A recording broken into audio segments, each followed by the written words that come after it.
بلکہ ایسا بھی ہوا جب جنگ سے واپس آئے حیدر کرار شیر خدا رضی اللہ تعالی عنہ نے فرمایا جاؤ اعلان کر دو، فتح کا اعلان ہو گیا۔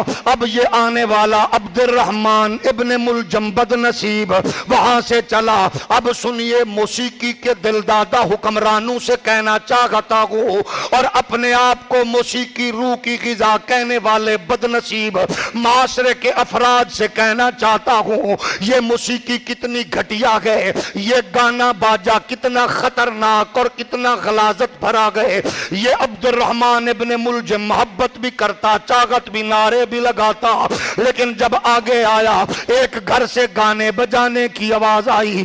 اس نے جھانک کے دیکھا، اندر سے سریلی عورت کی آواز جو آ رہی تھی، مست ہو گیا۔ یہ بھی سننا نعت کی آواز ہو عورت کی تب بھی جائز نہیں ہے، نعت کی آواز ہو عورت کی باگر جائے تب بھی جائز نہیں ہے۔ اے محفل میلاد کا اہتمام کر کے بیبیوں سے سپیکر پہ نعتیں سننے والوں اس حرکت سے باز آ جاؤ، یہ ثواب نہیں ہے، اللہ کا عذاب ہے، یہ شریعت کا یہ شریعت سے روگردانی ہے۔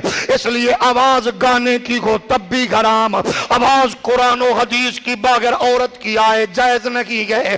میرے لجپال نبی کے پیارے غلاموں، شریعت محمدی کے اپنے ضابطے اور اصول ہیں، کوشش کیا کرو گھروں میں اگر میلاد ہو، عورتوں کا بیان ہو، سپیکر کے بغیر اندر عورتیں ہی سنے، بغیر آواز نہ جائے۔ جو نعت خوانی کا روپ لے کر عورت بازار میں آئے وہ بھی کمینی اور گھٹیا بازاری عورت کہلاتی ہے، جو تقریروں کے ذریعے لوگوں کے سامنے بیٹھے وہ بھی گھٹیا کہلاتی ہے۔ ہاں خواتین میں اجتماع میں نعت پڑھے، تلاوت کرے، شریعت کی باتیں کرے، اس کو شریعت مطہرہ تحفظ بھی دیتی ہے اور سلام بھی کرتی ہے۔ یہ عبد الرحمن ابن ملجم کہتا ہے کہ گانے کی آواز آئی، میں نے اس کے گانے کی آواز سے متاثر ہوا، پتا چلا وہ ایک کتام نامی عورت ہے جو ازلی بدبخت ہے، ناچنا گانا جس کا سیوا ہے، اس کے قریب ہوا۔ اس نے شادی کی دعوت پیش کی، اس نے کہا میرے سامنے اس کی 3 شرطیں ہیں، اتنے 1000 دراہم و دینار لوں گی، اس کے لیے دوسرا کام یہ ہے ایک بندی اور غلام لوں گی، اس کے لیے تیسرا کام یہ ہے حضرت مولا علی کی جان لوں گی۔ اس نے کہا یہ کام تو مشکل ہے۔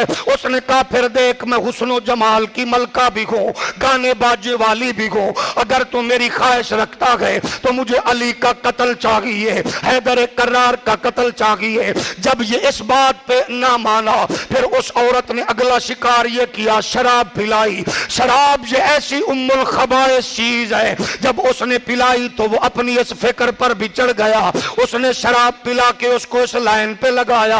اس نے زہر میں بجھی ہوئی تلوار مولا علی کے لیے رکھی ہوئی تھی، کہتی ہے بس علی کا قتل کر دو، کچھ نہیں چاہیے۔ یہ اسلام کا وہ پہلا جناب والا دہشت گردی ہو رہی تھی محمد عربی کے دین پر، مسجد پر، اور کرنے والا شرابی تھا۔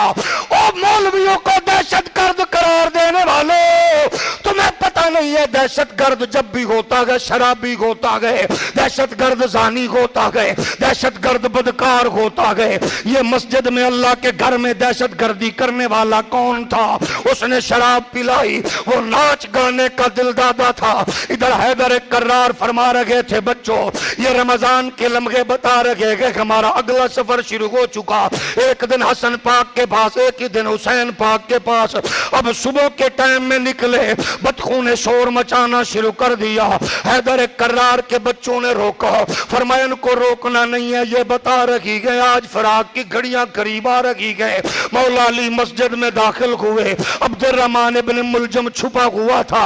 حیدر کرار نے نماز شروع فرمائی، جیسے ہی دوسری رکعت میں پہنچے ظالم نے وار کیا، حیدر کرار تڑپ کر زمین پہ گرے، لیکن گرے تو پھر آگے حکم کیا ہوا، صوفیو، پیرو، مولویو، دکاندارو، چودھریو، ملکو، نوابو، خانو، یہ دکان پہ گاہک آ گیا تو نماز کی خیر ہے، اگر مرید آ گیا تو نماز کی خیر ہے، مولوی سے مسئلہ پوچھا تو نماز کی خیر ہے، چودھری ملک کی بات چل رہی ہے تو نماز بعد میں پڑھیں گے۔ حیدر کرار گر پڑے، خون کے فوارے چھوٹ لگے گئے۔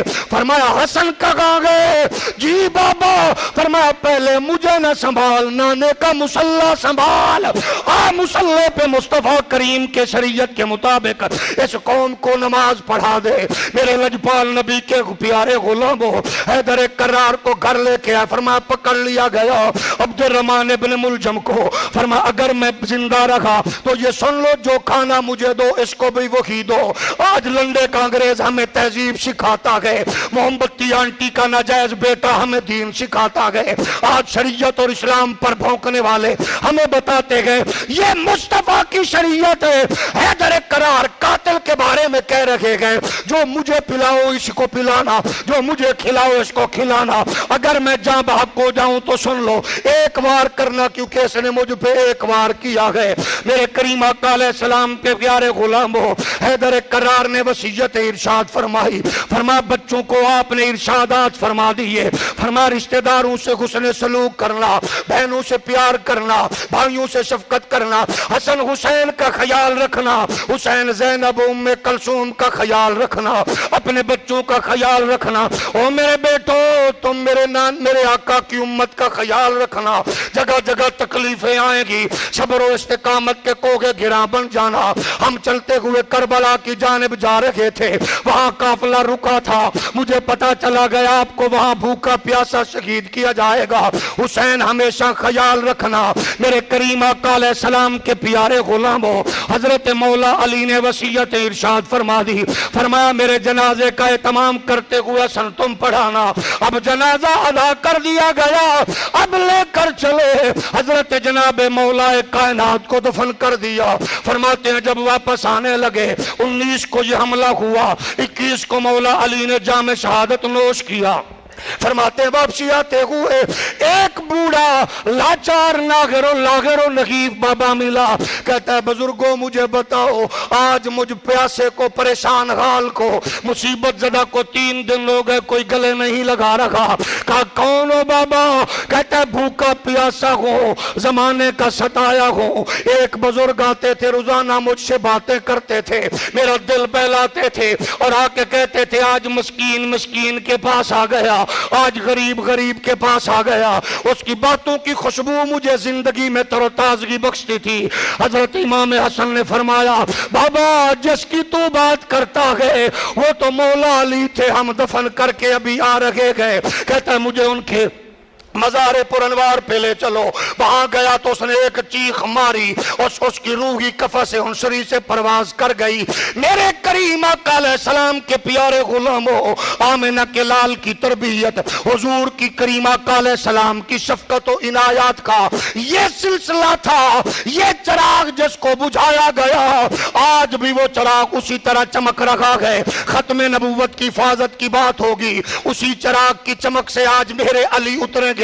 عقیدہ ختم نبوت کے تحفظ کی بات ہوگی، امام علی الحق خاندان چھوڑ کے سیالکوٹ میں ڈیرا لگا کے حضور کی شریعت کا جھنڈا اونچا کریں گے۔ دین کو ضرورت پڑے گی 90 لاکھ لوگوں کے دلوں کو اس کے مصطفیٰ کی خوبصورت لائٹیں حضرت خواجہ غریب نواز فراہم کریں گے۔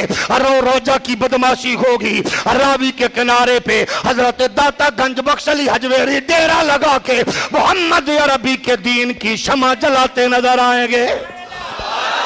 یہ ہے وہ تصور جو تربیت مصطفی سے آگے چلتا ہوا نظر آیا۔ ایک عرصہ تک مولا علی کائنات حیدر کرار کے مزار پر انوار کے بارے میں بھی لوگ پریشان تھے، کیونکہ خارجیت کے حوالے سے ضروری تھا کہ پوشیدہ رکھا جائے۔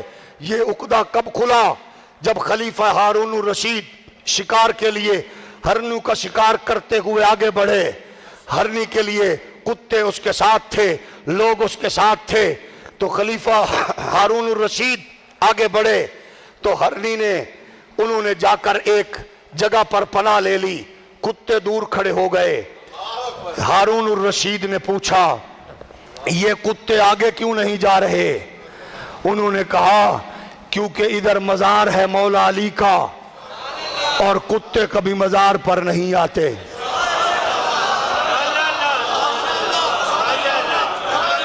ادھر مزار ہے مولا علی کا، ادھر مزار ہے مولا علی کا، اور علی المرتضیٰ کی جلوہ گری ہے۔ تو جہاں علی المرتضیٰ کے جلوہ گری ہے، ڈیرہ ہے، علی المرتضیٰ کا مزار ہو، وہ مزار علی کا ہو یا علی کے بیٹے کا ہو، کتا کبھی مزار پہ نہیں آتا، کیونکہ اسی کو آنے کی توفیق ہوتی ہے جس کا کوئی لگتا ہے اور جس کو پتا ہے مجھے یہاں پڑھنا ہے، مجھے یہاں اللہ کے بندے کے لیے دعا کرنی ہے اور اللہ کی بارگاہ میں اس کے وسیلے سے دعا کرنی ہے، وہ کرم اور فضل سے ضرور عطا فرمائے گا۔ اللہ کریم ہمیں مولا کائنات حیدر کرار کے مقدس فرامین کی روشنی اپنی نسلوں تک منتقل کرنے کی توفیق عطا فرمائے۔